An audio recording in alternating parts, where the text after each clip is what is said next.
Alright, so as you know, the Deathadder Essential, or you may or may not know, the Deathadder Essential is one of the first mice I ever reviewed on this channel. I've gotten a lot better at reviewing, so I think with some of those older mice, especially the ones that got more views than others, I think I'm going to re-review some of them and give my thoughts again.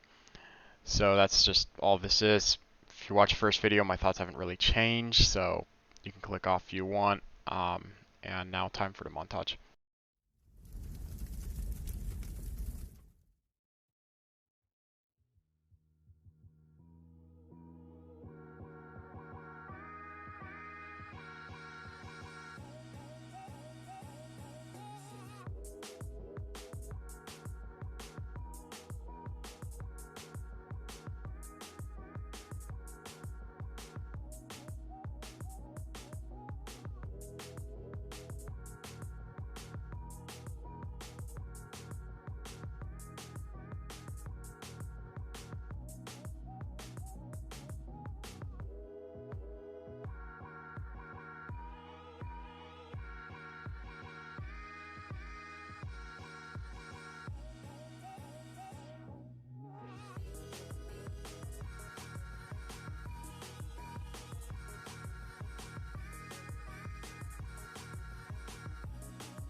Hello guys, welcome to a quick review where I reviewed a Deathadder Essential, and I'm going to try to do it much quicker than most of my usual reviews, and just go through things very quickly. And the first thing about his mouse would be the buttons. So the clicks are Omron 10Ms, and they're really soft and kind of dull. And there's a lot of pre and post travel, if I can try to show that up maybe. Not too much though, it seems like it's kind of inconsistent whenever I test it. Nah, there's a bit of pre-travel for sure. Not the greatest clicks. It's a $30 mouse, I can kind of excuse it. What I can't excuse those are the god-awful side buttons. So, as you can see, the side buttons, they press in quite a bit, and then they kind of lever in, rather than actually properly pressing in, and there's a lot of pre-travel. I've used worse side buttons now, but these are really garbage tier, if you ask me. The scroll wheel itself, though, is basically fine. It just not too rattly, more smooth, no tactility though. Not an amazing scroll wheel. The buttons on this mouse could certainly be a lot better. Okay, the specifications of this mouse are, I believe, a PMW 3327 sensor, 6400 DPI. Then you just have Omron 10Ms. I don't know what the scroll wheel or side buttons are, but they're not very good, so it's probably not worth talking about. And the shape and weight of this mouse are, I don't know. I don't really like the Deathadder shape personally. I feel like for palm gripping, I'd rather use like the Pro IntelliMouse or even the EC or G502 or honestly, like basically any shape. I don't really like this hump here. I feel like it just is not natural unless you hold your mouse like this, like a psychopath. Um, but it's an okay shape for like palm claw or yeah, I don't really like it. I don't really feel like it has proper support for palm grip, but most people seem to not have the problem that I do, so take that as you wish. The shape, the weight of this mouse, it's like 95 grams. I know it's a bit of an older mouse, but if Razer were to like do a essential refresh, they have the V2, which weighs about 80, which I think is pretty good. But if they were to refresh this mouse, I'd want them to target somewhere near that. I think in today's market it's still a little too big. Um, and the shape's also very big, of course. Good for butterfly clicking for the Minecraft players out there, though. So that's something to keep in mind.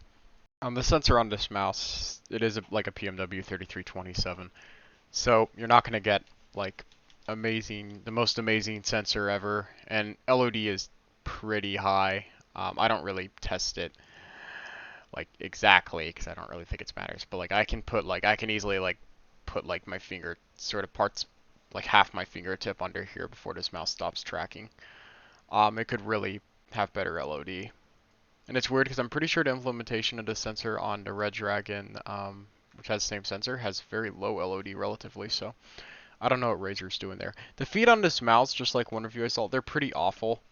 I don't really have like multiple mouse pads, but they scratch really bad, and another review I saw talk about how they scratch really bad. And it is stock feet, yeah, but like even compared to like the Red Dragon mouse or them, and 710 has really great stock feet. So yeah, but these feet could really use an improvement. Cable, for a mouse in this price range, I don't have any problems with the cable. It's fine. No, not great, but it's not like terrible in my opinion either. So yeah. Alright, so for the software, there isn't too much here.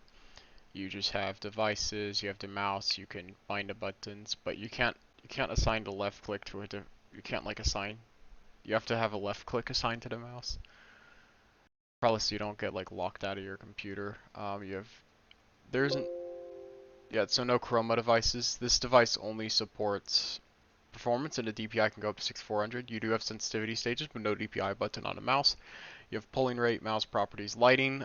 You can switch off lighting after a bit, and you can turn it from breathing to static lighting. There's no real RGB on this mouse. It's just the white lighting. I think the lighting looks good, but yeah, it is really basic. So yeah. And in conclusion, my thoughts on this mouse haven't really changed after using it again. I don't really think it's competitive in any sense, though. It doesn't excel at anything, in my opinion. I don't think it miserably fails at anything either. Actually, no, the side buttons are pretty bad. Um, but this is just not a mouse I could comfortably suggest to the majority of people. If you do want something really big that's really cheap and you can get this on a really good sale, it might be worth it, but I don't think this is worth $50. I think this is maybe worth, you can get it for $25. I think it might be worth it. But at $30, you might as well just get the Viper Mini or G203. I know this is a lot smaller, but you're going to get a much better mouse if you ask me. And that's what I would do in that scenario. So, yeah. Thanks for watching, and bye.